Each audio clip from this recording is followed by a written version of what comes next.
Magandang araw po, Miss Callie. At sa lahat po ng listeners ng channel mo. Ako si Trina, 28 years old, isang call center agent sa BGC. Halos magtatatlong taon na kaming magka-live-in ni Mark. Kitchen staff siya sa isang sikat na kainan sa Quezon City. Hindi kami mayaman, pero sapat naman ang meron kami para mabuhay ng maayos. Nakakabayad kami ng renta sa maliit naming apartment at nakakakain sa labas kahit minsan lang. Kontento na kami sa ganung simpleng buhay. Hanggang unti-unti ay nanawa kami sa setup namin. Magkasama nga kami sa iisang bubong, madalang naman kaming magpang-abot at magkita. At sa panahong mailap kami sa isa't isa, si Jace na isang delivery rider ang laging nandyan para damayin ako kapag nag-iisa ako. Susunduin mo ba ako? Tanong ko kay Mark nang papalabas na ako sa office ko kung saan ako nagtatrabaho bilang call center agent. Oo, papunta na ako. Kagigising ko lang eh. Sabi nito mula sa kabilang linya. Naghintay ako ng halos ilang minuto. Saglit lang ay natanong ko na siya papalapit gamit ang binili nitong motor. Gutom ka na ba? Daan muna tayo sa 7-Eleven, yun na lang bukas eh. Kung gusto mo sa Logawan, meron pa siguro yun. Sabi ni Mark sa akin bago ako pinaangkas. Yumakap naman ako sa bewang niya. Kahit saan na lang, basta makakain lang tayo. Tanging sagot ko. Napagod ka ba? Tanong niya habang nasa biyahe kami. Sakto lang. Maraming kliyente eh. Sagot ko at sumandal sa likuran niya. Kinaumagahan ay day off ko at ganun rin siya.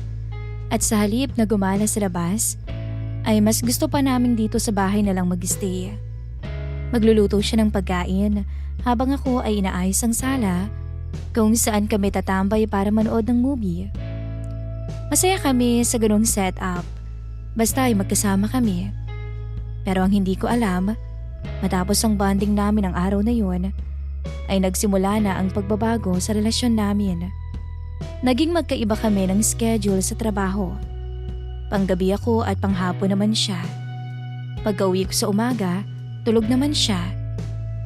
Pag-aalis siya sa tanghali, tulog naman ako. Lagi kaming nagkakasalisihan. Minsan sa buong isang linggo naming magkasama sa isang bahay, halos hindi na kami nagkikita. May sinaing pa ba? Chat niya. Pauwi na siguro siya noon at ako naman ay oras na ng pasok. Oo, initin mo na lang ha. Reply ko sa message niya. Anong oras uwi mo? Tanong pa niya. Sakto namang palabas ako ng bahay. As usual, madaling araw na, mabilis kong reply. Mag-aabang pa ako ng sasakyan dahil kung hihintayin ko pa siya, baka malate na ako at panigurado namang pagod na rin siya. Halos ganun na ang setup naming dalawa. Minsan naman kapag magkasama kami, nagkakaroon pa kami ng konting away sa mga maliliit na bagay. Nawala na yung lambingan, excitement at asaran katulad ng dati. Para natuloy kaming boarders na nakatira sa iisang apartment. Nang sumapit ang Sabado ay sakto namang pareho naming day off. Ang aga-aga pa, ngunit nang tingnan ko siya ay abala siya sa panonood ng videos habang nakahiga. Nainis ako kaya naman nag-scroll na lang ako sa online shopping apps. Nang hindi ako makapagtimpi ay nagsalita na ako. Kumusta sa trabaho mo? Casual kong sabi, kahit pakiramdam ko ay ang awkward bigla namin. Ayos lang naman, tulad ng dati, pero mas naging busy, iba ng manager eh. Sagot naman niya sa akin. Ikaw? Pahabol niya. Akala ko hindi na niya ako tatanungin pa. Okay lang din. Papalit-palit nga lang ang shift ko. Sagot ko. Pagkatapos noon ay wala na ulit kaming usapan. Pareho kaming natahimik. Habang tumatagal, pakiramdam ko lumiliit ng lumiliit yung mundo namin. Hindi ko alam kung pagod lang ba o pagod lang ba talaga kami o nawawala na talaga ng gana yung relasyon namin. Mas lumala pa nga kapag mainit ang ulo niya galing sa trabaho. Napapansin ko ring madalas na siyang late pumasok. Minsan absent at wala ng gana. Ano bang nangyayari sa kanya? O sa amin? Umaga nang makauwi ako galing trabaho at siya naman ay nagbibihis na para sa pagpasok niya sa trabaho nang bigla siyang magsalita. Napapagod na ako sa setup natin ganito. Napatingin ako sa kanya. Hindi ko alam kung anong sasabihin ko. Kasi totoo naman, kasi kahit ako pagod na rin. Pero sa halip na pag-usapan namin, pareho naming hinahayaan lang kasi mas madaling matulog kaysa ayusin yung mga bagay na matagal nang sira. Sa trabaho naman, palala ng palala ang stress ko, kaya hanggang sa pag-uwi ay dala ko ang iritasyon. Minsan kasi ay mumurahin ka ng kliyente mo kahit wala ka namang ginagawang masama. Kapag naman toxic ang shift, pakiramdam ko ubos na ang utak ko pag-uwi. Doon ako nagsimulang maadik sa online shopping. Hindi naman mamahali ng mga binibili ko. Lipstick, damit, pagkain paminsan. Pakiramdam ko kasi, deserve ko naman siguro yung maliit na reward matapos mabugbog ng trabaho buong gabi. At doon ko nakilala si Jace. Dahil sa parcel na dinideliver niya, nakilala ko siya. Isang hapon, kakagising ko lang na may kumatok. Parcel po! Sigaw ng kung sino. Inaantok pa akong lumabas habang inaayos ang buhok ko. Pagbukas ko ng pinto, isang rider ang bumungad sa akin. Matangkad siya. Medyo moreno. Pawis na pawis pero hindi amoy maasim. Ma'am Trina? Tanong nito kung ako ba yon. Oo, ako nga. Tipid kong sagot. Ito po yung parcel nyo. Sabi nito sabay sabi ng presyo at abot ng parcel. Pagkatapos ng araw na yon, napapansin kong siya na lagi ang nagdi-deliver ng parcel ko. Naisip ko baka ito yung ruta niya, yung area namin. Ma'am, dumadami parcel mo ah. Aniya sa sumunod na deliver niya. Yun agad ang bungad niya. Saktong wala si Mark. Natawa talaga ako. Oo stress shopping. Bumiti siya. Okay lang yan, kaysa naman bisyo, masama yun. Sa simpleng usapan namin ay hindi ko namamalayan na gumagaan ang pakiramdam ko kapag kausap ko siya. Nalaman kong Jace ang pangalan niya. Habang tumatagal, napapadalas ang usapan namin. Ang dapat ay deliver lang na uuwi sa kwentuhan. Hindi ka ba napapagod na magmotor buong araw? Tanong ko, kasalukuyan kaming nasa tapat ng bahay na katambay. Napapagod din syempre pero tiis-tiis lang. Ganun talaga. Sagot niya habang tumatawa. Mas okay ang pagod no kaysa nakatambay lang. Sabi ko naman. Mabait si Jace. Kahit dapat na siyang umuwi kapag alam niyang may kwento ako, nakikisama siya sa akin. Hindi niya ako basta-basta iniiwan. Hanggang sa naging komportable na akong kausap siya. Unti-unti, napapansin kong inaabangan ko na yung notification ko. Hindi dahil excited ako sa order ko, kundi dahil baka siya na naman yung rider. Inaamin kong sa isiping baka siyang mag-deliver ay nakakaramdam ako ng excitement at init na matagal ko nang hindi nararamdaman kay Mark dahil sa pagiging mailap namin sa isa't isa ngayon. Isang gabi, sobrang pagod ako galing trabaho. May customer na naman na mainit ang ulo sa call. May supervisor pang galit buong shift. At pag-uwi ko sa apartment, nadatnan kong tulog si Mark. May hugasin sa lababo, magulo ang sala. Tahimik akong naupo sa may sofa, katapat ng natutulog na si Mark habang nakatingin sa kanya. Hindi ko alam kung kailan kami naging ganito. Dati excited akong umuwi sa kanya. Ngayon, mas gusto ko pang mag-overtime kaysa maramdaman yung katahimikan ng bahay. Kinabukasan, may delivery na naman. Pagbukas ko, si Jace ulit. Parang pagod ka yata lagi mama. Biro niya. Ngumiti ako, pero alam kong halatang pilit lang. E paano? Puyat sa work, pagod na pagod, masyadong busy, sabi ko. Saglit niya akong tiningnan bago inabot ang parcel ko. Tulog-tulog ka rin minsan, yung eyebags mo lumulusog na eh. Natawa na lang ako sa sinabi niya. Kahit papaano ay gumaan ang bungad ng umaga sa akin. Inaamin ko, Miss Callie. Nasasanay na ako sa presensya niya. At kahit anong pilit kong isipin na hindi delikado, alam kong doon ako mas magkakaproblema. Habang tumatagal, mas nagiging madalas ang pag-uusap namin ni Jace, lalo na kung wala rito si Mark. Nung una, simpleng batian lang talaga kapag may delivery. Pero nang maging close na kami, ay para na kaming magkaibigan kung mag-usap. Katulad ngayon, nandito na naman siya. Hindi lang para i-deliver ang order ko. Ma'am, parcel mo. Sandamakmak ng parcel mo ah. Saan mo naman iniimbak to lahat? Pagkain minsan ang parcel ko, no? Minsan naman regalo ko o gamit ko dito sa bahay. Depends ako sa sarili ko. O sige, sabi mo eh. Mag-aalis sa pa lang, papasok ka na? Tanong niya sa akin nang mapansing bihis na ako.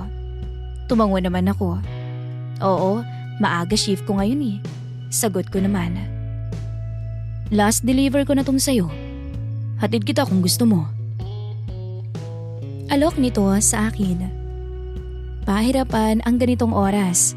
Kaya agad akong pumayag nang hindi iniisip ang bagay. Dahil nga sa magaan ang loob ko sa kanya. Sige, libre ba to? Tanong ko. Natawa lang siya, tsaka ako hinayaang umangkas sa kanyang likuran. Nakakatawang aminin, dahil kahit simpleng tao lang siya, mas madali pa siyang makausap kaysa kay Mark.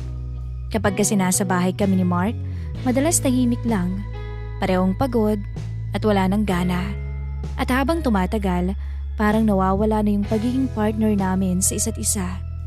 Pakiramdam ko, may kasama ako sa bahay, pero wala akong makapitan emotionally.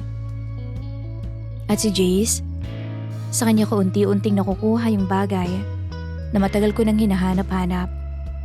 Isang araw nga, sobrang lakas ng ulan nung dumating siya para mag-deliver ng parcel ko.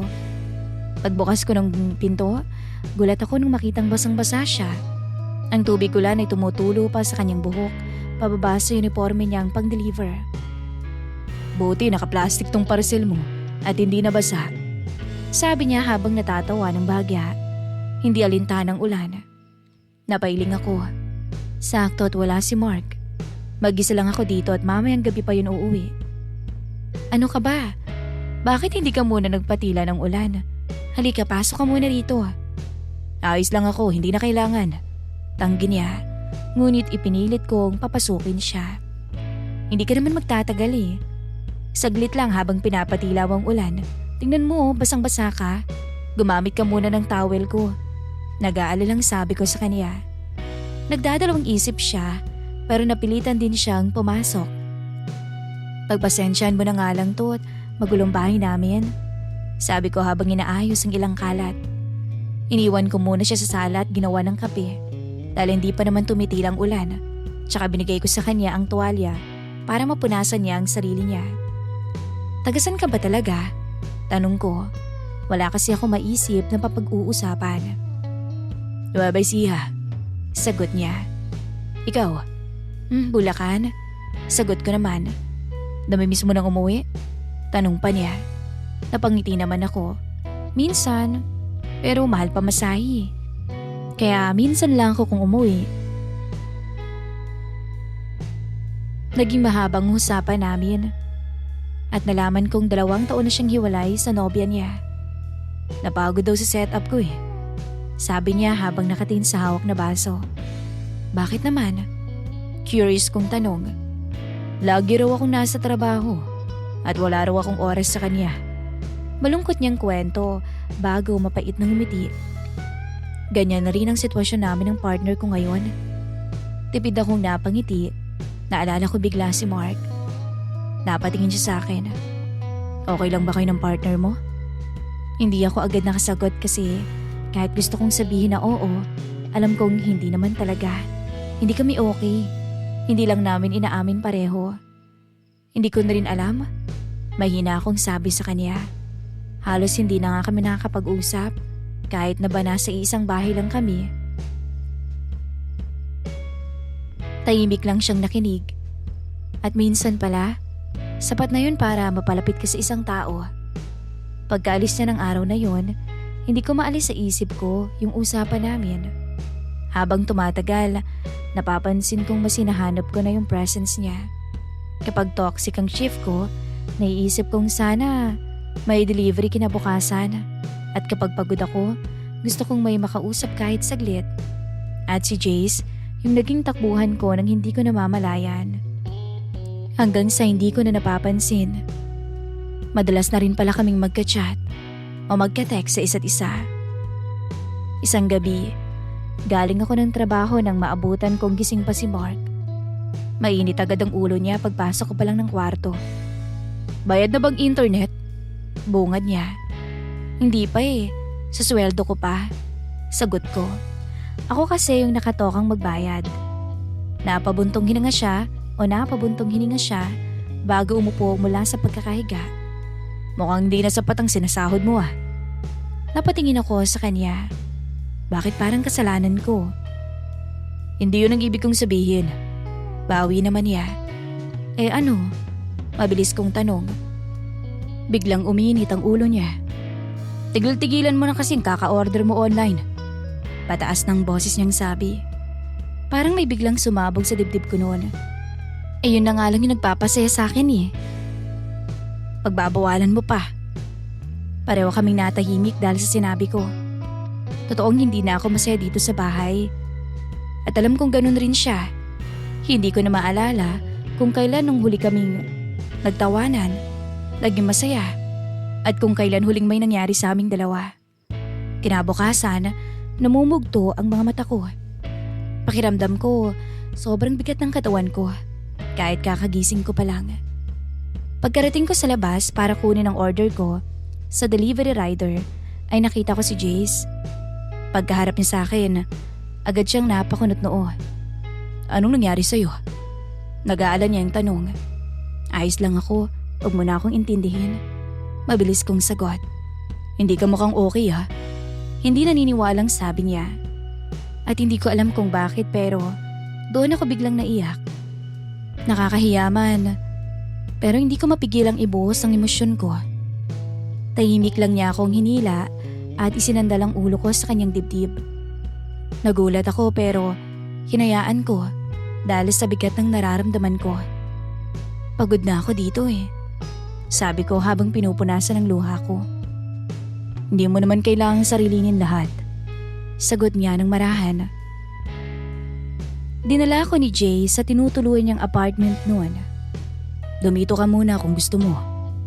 Tanong niya sa akin. Hindi kalakihan yung apartment niya pero maayos tignan. Wala rin naman nun si Mark sa bahay, kaya hindi ito magtataka kung wala ako doon. Pumayag ako nung sumama kay Jace dahil pakiramdam ko ay kailangan ko ng mapagsasabihan ng lahat ng nararamdaman ko. Kumain ka na ba? Teka, magluluto lang ako. Naubos ko kasi yung binili kong almusal kanina. Mabilis nitong sabi. Akmang aalis na siya nang hilahin ko siya sa braso niya. Ayokong kumain. Jace, wala akong gana. Pero gusto kong samahan mo ko.